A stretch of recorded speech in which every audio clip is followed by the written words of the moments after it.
So, Lakshmi ఒక్కసారి మన audience కోసం నీ గురించి ఒక క్విక్ ఇంట్రో. ఓకే. నా పేరు లక్ష్మి. నేను ఫస్ట్‌లీ నా కెరీర్ అనేది 2022లో స్టార్ట్ చేశాను. క్యాప్‌జెమినీ అనే కంపెనీలో. అక్కడ నేను ఐటీ సపోర్ట్ కింద చేశా స్టార్టింగ్‌లో. అండ్ దెన్ అక్కడ నన్ను నేను అప్‌స్కిల్ చేసుకుంటూ నైట్ షిఫ్ట్సే చేసేదాన్ని స్టార్టింగ్ నుంచి. సో, నైట్ షిఫ్ట్స్ అనేవి చాలా హెక్టిక్. అంటే ప్రతి ఒక్కళ్ళకి అది ఈవెన్ గర్ల్ అయినా, బాయ్ అయినా హ్మ్. నైట్ షిఫ్ట్స్ చేస్తూ అప్‌స్కిల్ చేసుకోవడం అనేది చాలా కష్టం. అంటే అందరూ చెప్తారు మీరు అనుకుంటే చేయొచ్చు అనేది. బట్ రియాలిటీలోకొచ్చినప్పటికి మాత్రం నైట్ షిఫ్ట్ చేస్తూ అప్‌స్కిల్ చేసుకోవడం అనేది చాలా కష్టం. కానీ ఏదో ఒక పాయింట్‌లో మనం ఇది స్టార్ట్ చేయాలి మన కెరియర్ కోసం కాబట్టి, నేను అలాగే చాలా మంత్స్ ఆలోచించి ఏ డొమైన్‌కి స్విచ్ అవ్వాలో కూడా తెలియకుండా ఇలా ఎఫ్ఎల్ఎం అనేది నేను నా కాలేజ్ నుంచి ఫాలో అవుతున్నాను. అంటే నా డిగ్రీ స్టార్టింగ్ మేబీ 2018 ఆర్ 19 నుంచి ఫాలో అవుతున్నాను. సో, ప్రతి పోస్ట్, ప్రతి రీల్ నేను చూస్తూ కొన్ని ఇయర్స్ బ్యాక్ ఎఫ్ఎల్ఎం వాళ్ళు కోర్సెస్ లాంచ్ చేయడం స్టార్ట్ చేశారు. సో, ఎవ్రీ కోర్స్ చూస్తూ మేబీ ఈ కోర్స్ తీసుకుంటే బావుంటుందా? ఏది బావుంటుందనేది నాకు క్లారిటీ రాలేదు. బట్ ఎఫ్ఎల్ఎం వాళ్ళు ఏం చేశారంటే ఎఫ్ఎల్ఎం ఎడ్యుటెక్ ఎవ్రీ వీక్ మాకు ఫ్రీ డెమో సెషన్స్ పెట్టేవారనమాట. అంటే అసలు ఈ కోర్స్ తీసుకుంటే ఏమొస్తుంది? మీరు ఏ జోనర్‌లోకి వెళ్తారు? లేకపోతే ఫ్యూచర్‌లో ఆపర్చునిటీస్ ఎలా ఉంటాయి? ఇవన్నీ వాళ్ళు చెప్తూ ఐటీ సపోర్ట్ అయినా, నాన్ ఐటీ అయినా, లేకపోతే బీపీఓ చేస్తున్నా, ఎలాంటి డొమైన్‌తో సంబంధం లేకుండా మీరు ఎలాంటి డొమైన్ అయినా కూడా మీరు ఐటీ ఫీల్డ్‌లోకి రావడానికి ఛాన్స్ ఉంటది అని చెప్పి ఎవ్రీ సెషన్స్‌లో మాకవి చెప్పేవారు. అంటే పర్సనల్‌గా ట్రైనరే వచ్చి ఎవరైతే మాకు ట్రైనింగ్ ఇస్తారో వాళ్ళే జాయిన్ అయ్యి చెప్పేవారనమాట. మీకు కోర్స్ ఒకవేళ తీసుకున్నా మీకు స్క్రాచ్ నుంచి చెప్తామని చెప్పి స్టార్టింగ్ నుంచి అన్నీ చెప్పేవారు. మొత్తం డెమో సెషన్స్‌లో అంటే ఒక ఓవరాల్ ఓవర్‌వ్యూ ఇచ్చేసేవారు ఆ కోర్స్ కోసం. అలా నేను సర్వీస్ నౌ కోర్స్ అనేది చూస్ చేసుకున్నా. బికాస్ నా డొమైన్‌లో సర్వీస్ నౌ అనేది కొంచెం టచ్ ఉంది. సో దట్ నేను ఆ సైడ్‌కి వెళ్తే నాకు స్కోప్ ఉండొచ్చు అని నేను డిసైడ్ అయ్యి బట్ నాకు డిసైడ్ అవ్వడానికి మాత్రం 6 మంత్స్ పట్టింది. అంటే ఈ డొమైన్‌కి ఆబ్వి అందరికి చూస్ అదే చేసుకోవాలి. కన్‌ఫ్యూజన్. కన్‌ఫ్యూషన్ ఎందుకంటే ఇప్పుడు మళ్ళీ కోడింగ్ సైడ్ వెళ్ళాలి. లేకపోతే ఫ్రంట్ ఎండ్ గాని, బ్యాక్ ఎండ్ గాని అవన్నీ అన్నా కూడా కొంచెం అంటే స్టార్టింగ్ నుంచి అలవాటు లేదు కాబట్టి అవును. ఒక్కసారిగా నేర్చుకోవడం అనేది కష్టమైపోతది. అంటే అనిపిస్తది జాబ్ చేస్తూ కూడా ఇంకా చదవాలా అని చెప్పి. బట్ స్టిల్ ఒక పాయింట్‌లో కన్ఫర్మ్‌గా అది తీసుకోవాలి. మనం డెసిషన్ తీసుకోకపోతే తర్వాత కొన్ని ఇయర్స్ తర్వాత మనమే మళ్ళీ రిగ్రెట్ ఫీల్ అవ్వాల్సొస్తది. ట్రూ. అంటే ముందు ఇదేదో చేస్తే బావుండేది అని చెప్పి. నేను అలానే ఒక 5-6 మంత్స్ గ్యాప్ తీసుకొని వర్క్ చేస్తూనే నేను ఎఫ్ఎల్ఎం కోర్స్ జాయిన్ అయ్యా. ఆ! చాలా సర్వీస్ నౌ బ్యాచెస్ చూసాను. బట్ ప్రతిసారి డెమో సెషన్స్ అటెండ్ అవ్వడం. బట్ లాస్ట్ తీసుకుందాం అన్న టైంలో ఏదో ఒక సిట్యుయేషన్ వల్ల పాజ్ అయిపోవడం. అంటే నైట్ షిఫ్ట్స్ చేయడం వల్ల నేను అవును. చేయగలనా? చేయలేనా? అంటే మార్నింగ్ సెషన్స్ ఉంటాయి.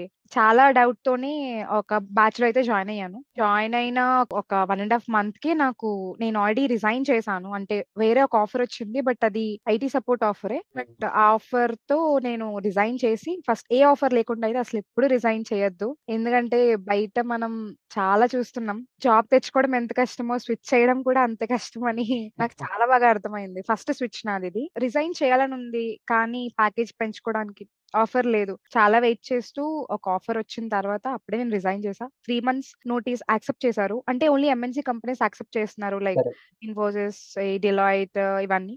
సో, ఎంఎన్‌సి కంపెనీ సైడ్ వెళ్తే కన్ఫర్మ్‌గా 3 మంత్స్ నోటీస్ అనేది యాక్సెప్ట్ చేస్తారు. కరెక్ట్. చేసిన తర్వాత మీరు అక్కడి నుంచి ఆ 3 మంత్స్ నోటీస్‌లో వేరే కంపెనీస్ అంటే మీరు ఏ డొమైన్‌లోకి వెళ్ళాలనుకుంటున్నారో మీరు ట్రై చేస్తే నేను అలానే చేశాను. సో, ఇన్ఫోసిస్ సేమ్ ఆ డొమైన్ అప్లై చేస్తూ అప్పటికే ఆల్రెడీ కోర్స్ నేర్చుకుంటూ ఉన్నా. ఇంకా కంప్లీట్ కూడా అవ్వలేదు. అలానే సరే ఓకే.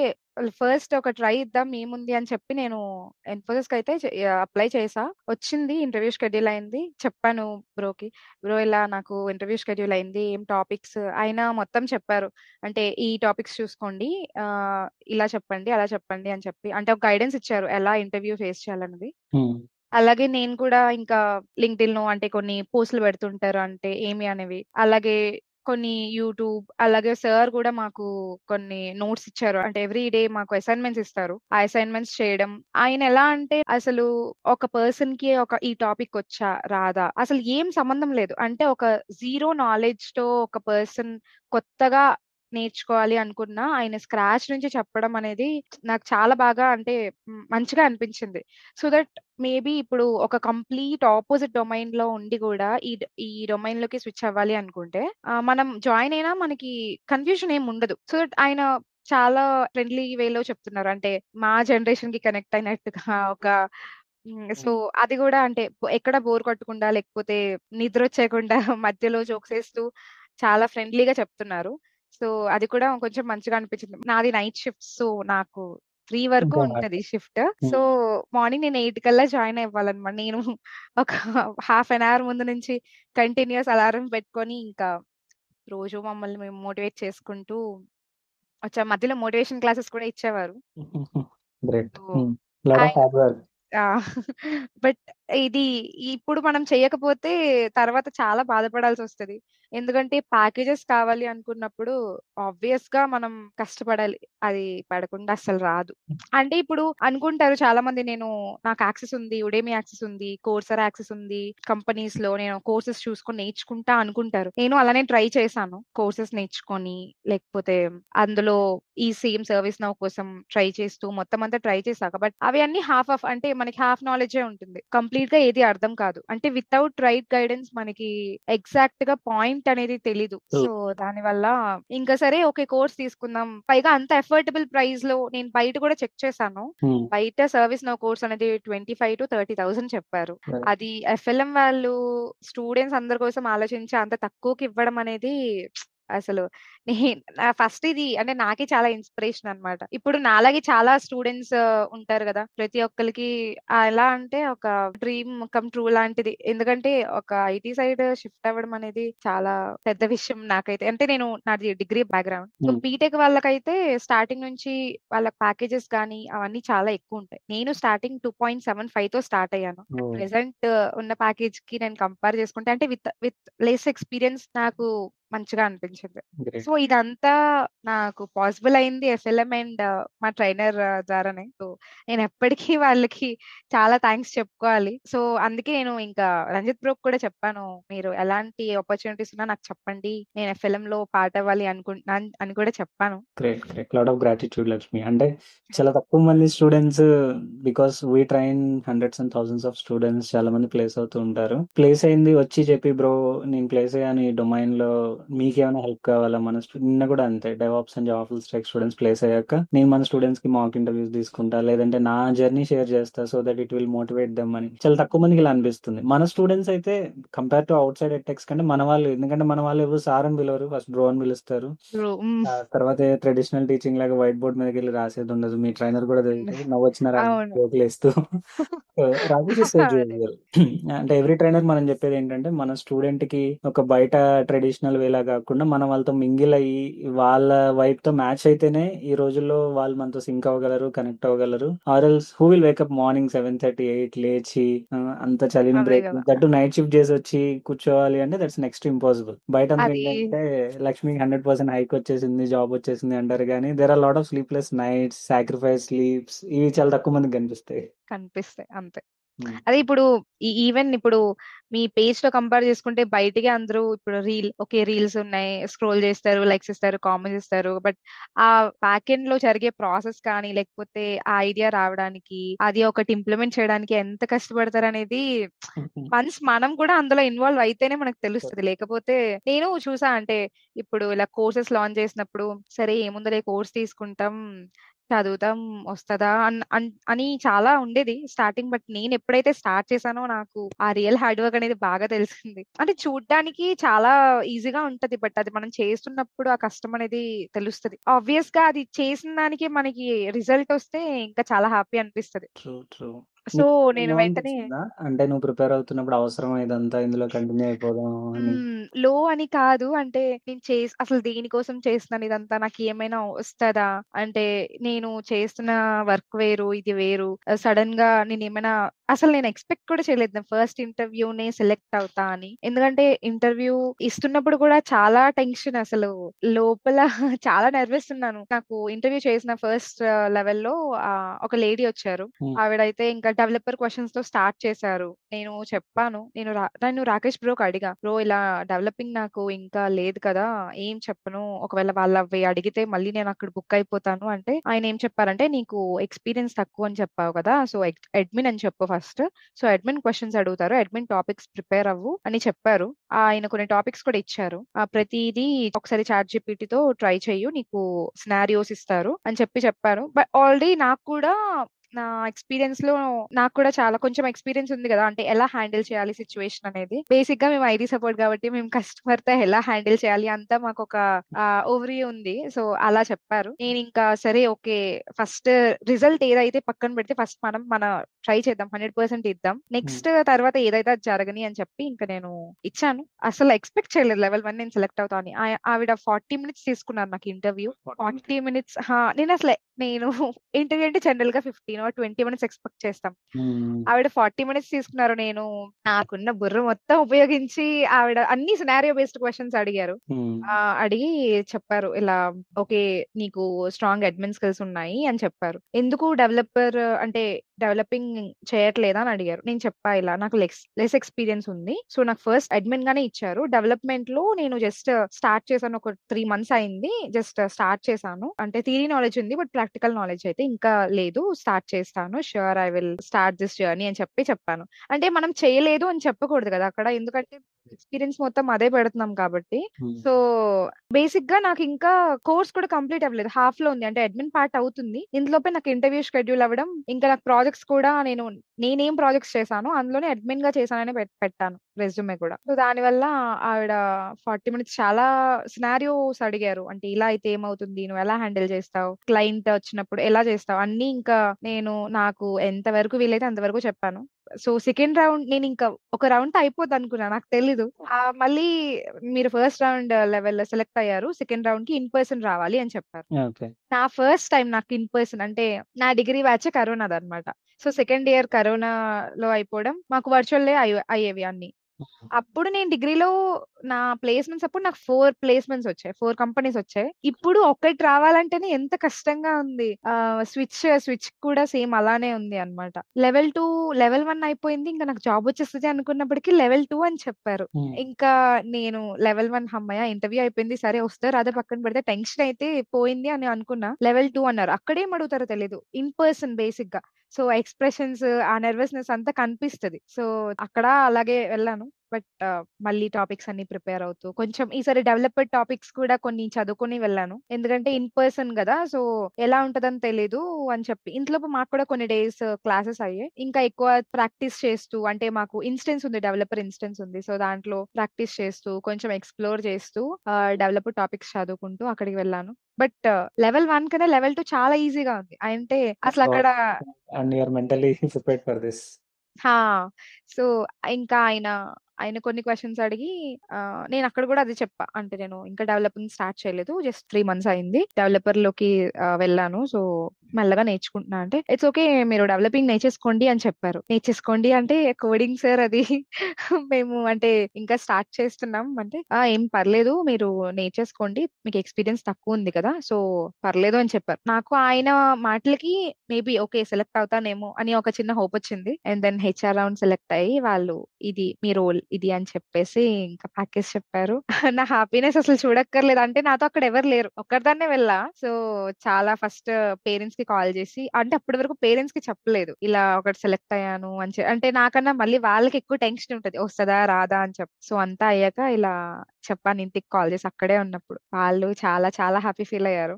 అంటే ఇలాంటి ఎమోషన్స్ అనేవి చాలా ప్రైజ్‌లెస్ అన్నమాట. అంటే ఎంత డబ్బులున్నా ఇలాంటివి రావు కదా! అసలు. అందులోని 100% హైక్ హ్మ్. సంథింగ్ అది ఫస్ట్ ఇంటర్వ్యూలో ఈస్ వెరీ రేర్. చాలా మంది 30%, 40% ఇస్తే then they will try to get for counter offers. నువ్వు డైరెక్ట్‌గా 100% దట్ టు ఇన్ఫోసిస్ లాంటి ఎంఎన్‌సిలో తెచ్చుకున్నావంటే దట్స్ అప్రిషియబుల్.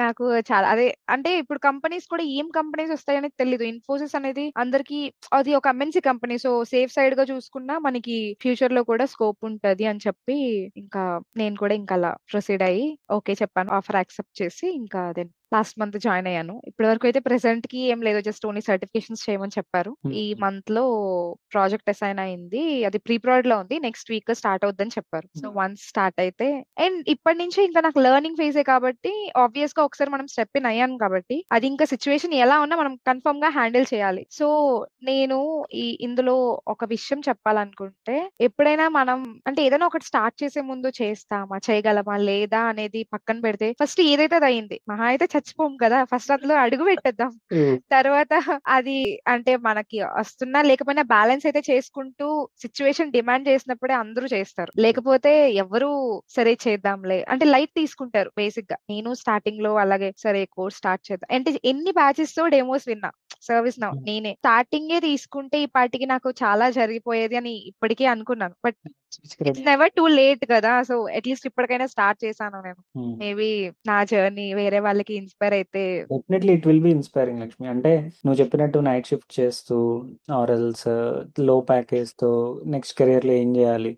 50% ఆఫ్ స్టూడెంట్స్ ఏంటంటే అసలు నేను కోడింగ్ సైడ్ వెళ్ళాలా, నో కోడింగ్ సైడ్ వెళ్ళాలా, అటు వెళ్తే ఏమైపోతుందో, ఇటు వెళ్తే ఏమైపోతుందో అలా అని చెప్పి ఏమీ చేయకుండా కూర్చుని పోతారు. కూర్చుంటారు. Personally, when I have done my graduation, before joining TCS, I was thinking like coding side అయితే ఈ లాజిక్లు, ఈ నెంబర్లు ఇవంతా మన వల్ల అవుతుందా, జుట్టు ఫాస్ట్ ఊడిపోతుందేమో, సో ఏదైనా టూల్ సైడ్ వెళ్ళిపోదామా, ప్రశాంతంగా ఉండొచ్చు. మళ్ళీ తర్వాత ఏమారి టూల్ అవుట్డేట్ అయిపోతే ఏంటి పరిస్థితి, ఈ రోజు XYZ టూల్ అంటారు, రేపు ABC టూల్ అంటారు, టూల్స్ కాదు కోడింగ్ సైడ్ వెళ్దామా అంటే రెండిటి మీద డైలమాలో 50% of people will not take any decision. అది డేస్ వీక్స్ అవుతాయి, వీక్స్ మంత్స్ అవుతాయి, టైం వేస్ట్ అయిపోద్ది. చాలా టైం కిల్ అయిపోతుంది. బట్ రేదర్ నేనేమంటానంటే డూ వన్ థింగ్, అంటే ఏదైనా స్టార్ట్ చేయి. నువ్వు అన్నట్టు నిజంగా చచ్చిపోం మనం ఏమి. సరే కోడింగ్ ట్రై చేస్తాం, కొంత ఎఫర్ట్ పెడతాము, నిజంగా it's not my cup of tea, నాకు కోడింగ్ వర్కౌట్ అవ్వట్లేదు, then there are lot of tools, ServiceNow, DevOps, data analytics and number of tools and technologies ఉన్నాయి. ట్రై చేసి ఫెయిల్ అవ్వడం కంటే, ఐ మీన్ నా దృష్టిలో అలా ఓకే, నువ్వు ట్రై చేసి ఫెయిల్ అయ్యి ఇంకో దానికి వెళ్ళడం బెటర్, రేదర్ ఏమీ చేయకుండా ఏం చేస్తే ఏమైపోతానని భయపడడం అని. Something is better than nothing అన్నట్టు.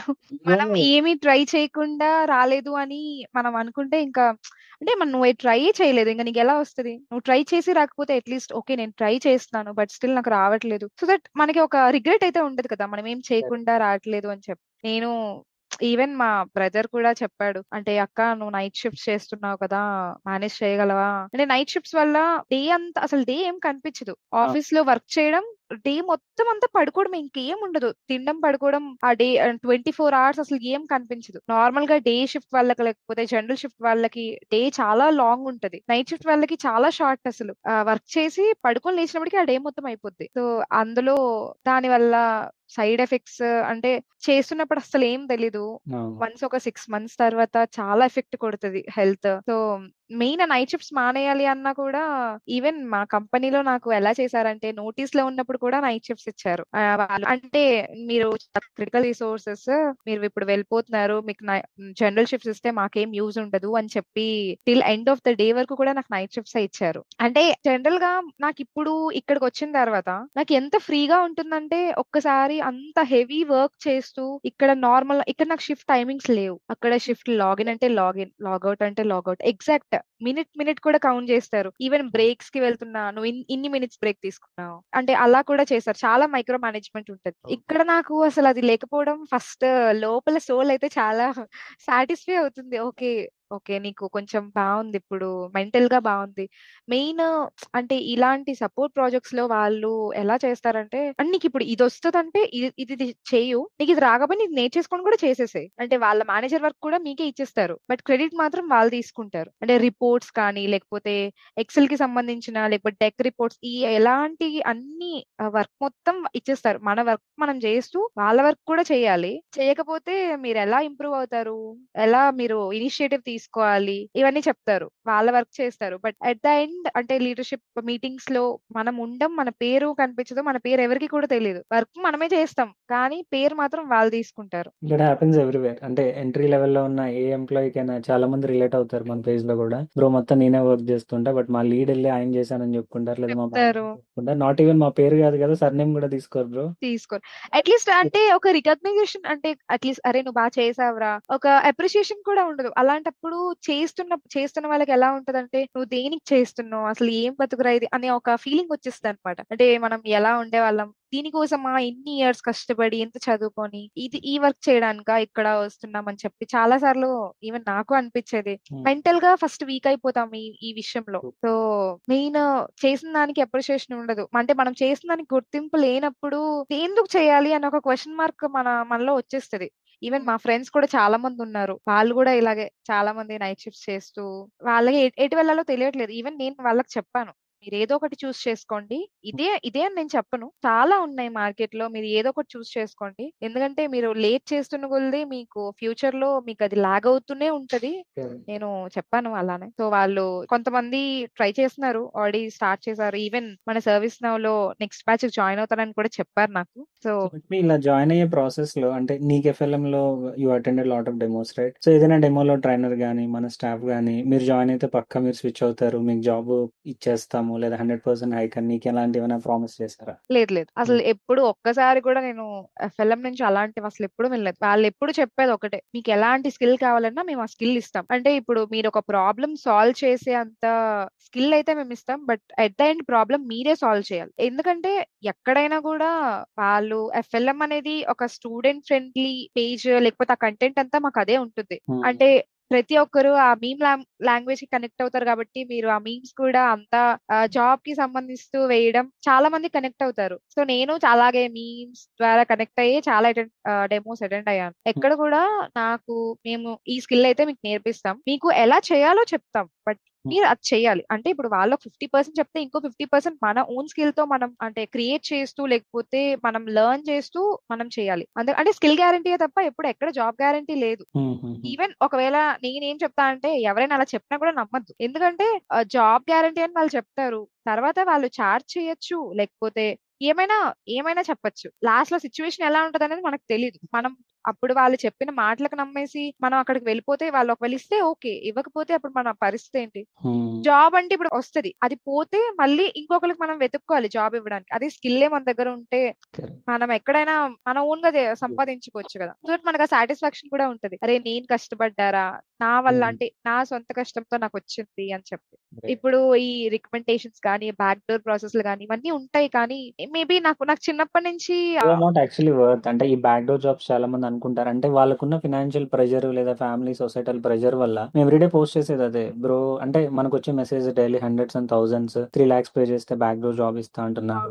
అంటే వాళ్ళేం చేస్తారు నీ 3,00,000 తీసుకొని నీకే ఓ 2 మంత్స్ సాలరీ ఇచ్చి నీ పెర్ఫార్మెన్స్ బాలేదని తీసేస్తారు. And everyday we get this kind of ఆ కంపెనీ బెంగుళూరులో పెట్టారు. ఈ కంపెనీ హైదరాబాద్‌లో పెట్టారు. ఇలా మేము 100 మంది కట్టాము. కట్టిన తర్వాత ఆల్ ఆఫ్ ఎ సడెన్ వాళ్ళు కంపెనీ తిప్పేశారు. See we can understand the pressure having you guys అంటే ఎవరైతే జాబ్ కోసం చూస్తున్నారో వాళ్ళకి ఆ ప్రెషర్ అర్థం చేసుకోవచ్చు. కానీ మనం మన పేరెంట్స్‌కి ఎక్స్‌ప్లెయిన్ చేయగలగాలి. This is how the market is. నేను ఇది ఇలా అప్ స్కిల్ అవుతున్నాను. దానికి నాకు ఇంత టైం కావాలి. జెన్యూన్‌గా వెళ్దాం అనుకుంటున్నా. కొంతమంది ఎళ్లి వాళ్ళ పేరెంట్స్ దగ్గరే చెప్తారు. మీ అబ్బాయికి ఓ 2,00,000 కడితే బెంగుళూరులో జాబ్ ఇప్పించేస్తామని. అలాంటి జాబ్స్ వెళ్ళిన 6 మంత్స్‌లో బయటకొచ్చేసిన వాళ్ళు వందల్లో, వేలల్లో ఉన్నారు. దాని బదులు ఇంకొక 3 మంత్స్, 4 మంత్స్ ఎక్స్‌ట్రా టైం తీసుకొని వాక్ ఇన్స్ అటెండ్ అవుతూ ఆర్ ఇంటర్న్‌షిప్స్‌కి వెళ్తూ ఆర్ ఎల్స్ అన్‌పెయిడ్ వర్క్ చేస్తూ ఇది genuine process is always the best. ఏదో ఒక అంటే అమౌంట్ ఎప్పుడైనా లాంగ్ రన్‌లో మనం చూసుకోవాలి కదా! కరెక్ట్. ఇప్పుడు టెంపరరీగా ఇప్పుడు ఈ జాబ్ అయితే వచ్చేస్తది. తర్వాత సడెన్‌గా నీకు జాబ్ పోతే అప్పుడు నీ పరిస్థితి ఏంటి? ఈవెన్ మనం ఈ ప్రాసెస్ ఏదైతే ఉంటుందో అంటే వాకిన్స్‌కి వెళ్ళడం, లేకపోతే ఇంటర్‌వ్యూస్ అటెండ్ అవ్వడం, ఈ ప్రాసెస్‌లో మనం చాలా నేర్చుకుంటాం. బేసిక్‌గా మనకి అర్థమవుద్ది సిట్యుయేషన్ ఎలా టాకిల్ చేయాలి. మేబీ రేపు పొద్దున నీకే ఈ ప్రాబ్లమ్ వస్తే నువ్వు ఎలా ఫేస్ చేస్తావు అనేది మనకి చాలా అర్థమవుతాయి. నేను నా కాలేజ్ టైమ్‌లో ఇంటర్‌వ్యూస్ ఇస్తున్నప్పుడు కూడా చాలా ఇలానే మొత్తం ఫస్ట్ జాబ్ వస్తదో రాదో పక్కన పెట్టు. నీకైతే ఒక ఎక్స్‌పీరియన్స్ వస్తది కదా! ఈవెన్ మా ఫాదర్ నాకు అదే చెప్పేవారు. ఫస్ట్ నువ్వు నీ బెస్ట్ అయితే నువ్వు ఇవ్వాలి. ఎట్ ద ఎండ్ ఏమవుద్దంటే అది మనం దేవుడి మీద భారం ఏసేద్దాం. హ్మ్. నువ్వైతే ట్రై చెయ్యి. ట్రై చేసి వస్తే వచ్చింది లేకపోతే లేదు. అంతే తప్ప ట్రై చేయడం అయితే ఆపేయకూడదు. బ్యాక్ డోర్ ప్రాసెస్‌లు అనేవి ఈవెన్ ఇప్పుడు మా తమ్ముడు టీసీఎస్‌లో చేస్తున్నాడు. వాడికి ప్యాకేజ్ చాలా తక్కువ. వాడు చేస్తున్న వర్క్ వాడికి నచ్చట్లేదు. బట్ స్టిల్ నేను వాడికి అదే చెప్పా. అంటే నాకున్న ఎక్స్‌పీరియన్స్‌తో బ్యాక్ డోర్‌లో ఇలాంటివి నువ్వు అసలు ఎప్పుడు ట్రై చేయకు. ఎవరైనా ఇస్తా అన్నా కూడా నువ్వు నమ్మొద్దు. ఎందుకంటే ఇప్పుడు డబ్బులుంటే ఏంటి బ్రో ఎంతైనా పెట్టేస్తారు. మిడిల్ క్లాస్ వాళ్ళు లేకపోతే కొంచెం తినడానికి లేకపోతే అక్కడ సిట్యుయేషన్ అవ్వడానికే చాలా ఇబ్బంది పడే వాళ్ళు చాలా మంది ఉంటారు గదా! అలాంటి వాళ్ళు లక్షలు లక్షలు తేవాలంటే వాళ్ళకి ఎంత కష్టంగా ఉంటది. సో, ఇప్పుడు ఒక 1,00,000 లేకపోతే రూ. 1000 అంటేనే చాలా ఎక్కువగా అనిపిస్తది. అలాంటప్పుడు అంత లక్షలు కట్టి నీకు జాబ్ కూడా అంటే గ్యారంటీగా ఉంటదా? ఉండదా? పర్మనెంట్‌గా ఉంటదా? ఉండదా? తెలియని ఒక సిట్యుయేషన్‌లో ఉన్నప్పుడు ఎంత అంటే ఆ పేరెంట్స్‌కి గాని, ఆ ఫ్యామిలీకి గాని ఎంత కష్టంగా ఉంటది. అంటే డబ్బులు ఇచ్చేస్తే వచ్చేస్తాయి అంటే చాలానే వచ్చేస్తాయి గదా! ఎందుకు ఈ కోర్సెస్ ఇవన్నీ నేర్చుకోవడం అందరూ అప్ స్కిల్ చేసుకుంటూ ఎందుకు అవన్నీ చేయడం? అంటే ఏది యూజ్ లేకుండా అంటే మనం నేర్చుకుంది ఎప్పటికైనా యూజ్ అవుద్ది. ఎప్పటికు అంటే వృధా అయితే అయిపోదు గదా! అట్‌లీస్ట్ నీకు ఆ ఎక్స్‌పీరియన్స్ అయినా మిగులుతది. ఆ ఎక్స్‌పీరియన్స్‌తో నువ్వు వేరే దగ్గర నువ్వు అది అప్లై చేసుకో. చేసుకోవచ్చు. ఇప్పుడు ఈవెన్ మనం కోడింగే ఉంది. ప్రతి లాజిక్ ప్రతి దాని మీద అప్లై చేయం కదా! అంటే ఇప్పుడు ఆ లాజిక్ అనేది మనం వేరే దాని మీద కూడా అప్లై చేసుకోవచ్చు సేమ్. అంటే లైక్ ఫార్ములాస్ లాగా అలానే. ఈవెన్ ఇప్పుడు నేను ఇక్కడ చేశాను. క్యాప్‌జెమినీలో చేశాను. అది సేమ్ డొమైన్ అయితే చేయలేదు. కానీ నాకక్కడున్న ఎక్స్‌పీరియన్స్ నేను ఇంటర్వ్యూలో నాకు క్రాక్ చేయడానికి యూజ్ అయింది, హెల్ప్ అయిందయితే ఆ ఎక్స్‌పీరియన్సే కదా! అక్కడ నేను ఎలా అయితే కస్టమర్స్‌తో హ్యాండిల్ చేసేదాన్నో, సేమ్ థింగ్ ఇక్కడ నేను నా ఇంటర్వ్యూయర్ నాకొక కస్టమర్. సో, ఇప్పుడు నేను ఆవిడని సాటిస్ఫై చేయాలి. ఎగ్జాక్ట్‌గా సేమ్ అదే అప్లై చేశాను. నేనైతే అదే నమ్ముతున్నా. బ్యాక్ డోర్‌లో అయితే నేను అసలెప్పటికి ఎంకరేజ్ చేయను. ఈవెన్ ఎవరైనా చెప్పినా గూడా. ఎందుకంటే నీ దగ్గర డబ్బులున్నాయి అంటే నువ్వు ఆ డబ్బులతో ఒక కోర్స్ నేర్చుకో. సో దట్ నీకది ఫ్యూచర్‌లో హెల్ప్ అవుద్ది. అంతేగాని అంటే మనకి ఆ ఇబ్బంది అర్థమవుద్ది. అంటే మీకు జాబ్ లేదు అంతా ఓకే ఫైన్. కానీ ఎప్పుడైనా మనం లాంగ్ రన్‌లో చూసుకోవాలి. టెంపరరీగా ఆ ఇయర్ కోసం లేకపోతే ఈవెన్ నాకు తెలిసిన చాలా మంది మా జూనియర్స్ ఉన్నారు. అమ్మాయిలు. అక్క ఇలా జాబ్స్ రావట్లేదు. పెళ్లి చేసేస్తారంటున్నారు ఇంట్లో. ఇలా అంటే గర్ల్స్‌కైతే ఇలాంటి ప్రాబ్లమ్స్ అవన్నీ ఉంటాయి. బట్ ఒకటే చెప్తున్నా. ఒకసారి నువ్వు ఇంట్లో కొంచెం అర్థమయ్యేటట్టు చెప్పు. అంటే మనం ఎలా చెప్తున్నాం అనేదే ఉంటుంది. ఇంట్లో పేరెంట్స్ అన్నా గూడా వాళ్ళు మన హ్యాపీనెస్సే చూస్తారు. అంటే ఇంత ప్రతి ఒక్కరు హైదరాబాద్ గాని, బెంగుళూరు గాని ఇంత దూరం పంపిస్తున్నారంటే మన మీద ఏ నమ్మకం లేకుండా ఏ పేరెంట్స్‌కి అవి ఉండదు. కన్ఫర్మ్‌గా నా కూతురు గాని, నా కొడుకు గాని సాధిస్తాడు అన్న ఒక థింగే ఉంటుంది. కాకపోతే వాళ్ళకి మనం ఆ ధైర్యం ఇచ్చి అంటే చూపించుకోవాలి. మనల్ని మనం ప్రూవ్ కూడా చేసుకోవాలి. ప్రతి ఒక్కరికి ఇంత అంటే షార్ట్‌గా ఇప్పుడు నాకు నేను లక్కీ అనే అనుకోవచ్చు. ఎందుకంటే నా ఫస్ట్ ఇంటర్వ్యూ‌లో నాకు వచ్చింది. బట్ అందరికి అది అవ్వకపోవచ్చు. బట్ స్టిల్ మనం ట్రై చేస్తూ అట్‌లీస్ట్ ఫస్ట్ టైమ్ కాకపోతే సెకండ్ టైమ్ కాకపోతే థర్డ్ టైమ్ ఎప్పుడో ఒక టైం అనేది కన్ఫర్మ్‌గా వస్తది. నేను ఒక పోస్ట్ అయితే చూసా బ్రో. నాకది చాలా ఇన్‌స్పైరింగ్ అనిపించింది. ఒక పోస్ట్ పెట్టారు ఎఫ్ఎల్ఎం వాళ్ళు. ఒక పర్సన్ ఎవరో ఇంటర్వ్యూస్ ట్రై చేశారంట. ఆయనకి తెలియని డొమైన్ నేర్చుకొని నేను ఒక 50 టైమ్స్ ఇచ్చుంటాను నా ఇంటర్వ్యూ. నేను 51th టైమ్ నాకు పోస్టింగ్ వచ్చింది. సో 50 టైమ్స్ నేను ఫెయిల్ అయ్యాను. కానీ నేను అసలు ఎప్పుడు ఎందుకు ఫెయిల్ అయ్యాను అంటే నాకు రాలేదని నేను ఎప్పుడు అంటే లో ఫీల్ అవ్వలేదు. ఎందుకు నాకు రావట్లేదు నెక్స్ట్ ప్రతి ఇంటర్వ్యూ నుంచి నేను చాలా నేర్చుకున్నా. సో ప్రతిదీ ఫస్ట్ టైమ్ నేను మిస్ అయింది. సెకండ్ టైమ్ అప్లై చేశాను. సెకండ్ టైమ్ మిస్ అయింది. అలా ప్రతిసారి నేర్చుకుంటూనే లాస్ట్ ఎట్ ద ఎండ్ నాకు 51th టైమ్ నాకు వచ్చింది. బట్ నాకు చాలా హ్యాపీ అనిపించింది. ఎందుకంటే ఆ జర్నీలో నేను చాలా నేర్చుకున్నా అని చెప్పి ఎవరో చెప్పారు. అంటే పోస్ట్‌లో పెట్టారనమాట. ఇది కూడా బ్రో ఇప్పుడు ఎవరైతే మెసేజ్‌లు చేస్తారో ఆ మెసేజ్ కూడా ఒక మీమ్‌గా క్రియేట్ చేసి పోస్ట్ చేయడం అంటే అసలు ఆ ఐడియా ఎవరికొచ్చిందో నాకు తెలీదు గానీ చాలా బాగుంది ఆ ఐడియా. అంటే మీమ్స్ చేయడం ఓకే. ఎందుకంటే ఓకే ఇప్పుడు అందరూ మీమ్స్ కనెక్ట్ అవుతున్నారు. బట్ ఒక స్టూడెంట్ ఇచ్చే మెసేజ్‌ని ఒక మీమ్‌గా మార్చడం అనేది చాలా మంచిగా అనిపించింది. అంటే వేరే వాళ్ళకి అర్థమవుతది. ఓకే. అంటే మనలాగా చాలా మందున్నారు. మీ జర్నీలో మీరు ఒక్కలే కాదు అని చెప్పేసి. You are not alone. Yeah! Not alone అని చెప్పి. అది ఐడియా అయితే ఎవరికొచ్చిందో నాకు తెలీదు కానీ చాలా అనిపించింది. మొత్తం ఆ మెసేజ్ మొత్తం అంతా ఒక మీమ్‌లా రెడీ చేస్తారు. సో దట్ ఎగ్జాక్ట్‌గా అపోజిట్ పర్సన్ అంటే మనలాగే ఉన్న ఒక స్టూడెంట్ గాని, ఒక ఎంప్లాయీ గాని ఏం ఫీల్ అవుతున్నారో సేమ్ మెసేజ్ మనకి కనిపిస్తది గదా! సో దట్ మనకి అక్కడ అర్థమవుద్ది. ఓకే. ఎఫ్ఎల్ఎం ఫేక్ కాదు. అంటే వాళ్ళు ఇది ఊరికే చెప్పట్లేదు. ఏదో ఇన్‌ఫ్లుయెన్స్ చేయడానికో, లేకపోతే ఇన్‌ఫ్లుయెన్సర్ గానో, లేకపోతే డబ్బులొస్తాయనో ఇలా చెప్పట్లేదు అని చెప్పి కొంతమందికి ఇలా కూడా అర్థమవుతాయి. ఆ! సో మీమ్స్ ఏముంది అంటే చాలా మంది అనుకోవచ్చు మీమ్స్ ఏముందిరా వాళ్ళేస్తారు. అంటే వాళ్ళకేం రాకుండా ఎవరికేం ఎయ్యరు గదా! అని చెప్పి అనుకుంటారు. బట్ ఆ జర్నీలో ఎవరైతే పార్టిసిపేట్ చేస్తారో వాళ్ళకే బాగా తెలుస్తది. ఈవెన్ మా ట్రైనర్ కూడా ఆయన యూఎస్‌లో ఎక్కడో ఉంటారు. అంటే లైక్ అదర్ కంట్రీలో ఉంటారు. బట్ ఆయన ప్రతి డెమోలో ఒకటే చెప్పారు. నాకు ప్యాషన్ స్టూడెంట్స్‌కి ట్రైన్ చేయడం. వాళ్ళకి అంటే నా నాలెడ్జ్ ఎంతో కొంత హెల్ప్ అవుతది అని చెప్పి నాకు ప్యాషన్ ఇది అని చెప్పేవారనమాట. అంటే ఇప్పుడు ఆయనకి అక్కడ మంచిగా సంపాదిస్తూ ఉంటారు. సో యూఎస్‌లో. ఆయనకి ఇలా ఒకటి చెయ్యాలి అంటే ఎవ్రీ డే టైమ్ తీసుకొని ఒక 1 అవర్ తీసుకొని మాకు మోటివేట్ చేస్తూ ఇదంతా చేయాల్సిన అవసరం ఆయనకి లేదు కదా! బట్ స్టిల్ ఆయన చేస్తున్నారంటే అంటే అక్కడ ఎంతో కొంత హెల్ప్ చేయాలి అన్న ఒక థాట్ రావడం అది ఇప్పుడు కరెక్ట్. అంటే అది నాకు చాలా మంచిగా అనిపించాయి. ఇప్పుడు ఒక్కొక్కటి నాకు కనిపిస్తున్నప్పుడు ఓకే. నువ్వు ఒక్కడిదానివే లేవు. పర్లేదు నీకు కొంతమంది తోడున్నారు అని చెప్పి మనం ఫస్ట్ ఎలోన్‌గా ఫీల్ అవ్వం ఎఫ్ఎల్ఎంలో. నాకు కొన్ని ఓకే. విషయాలైతే చాలా బాగా నచ్చాయి. Thank you. Thank you so much.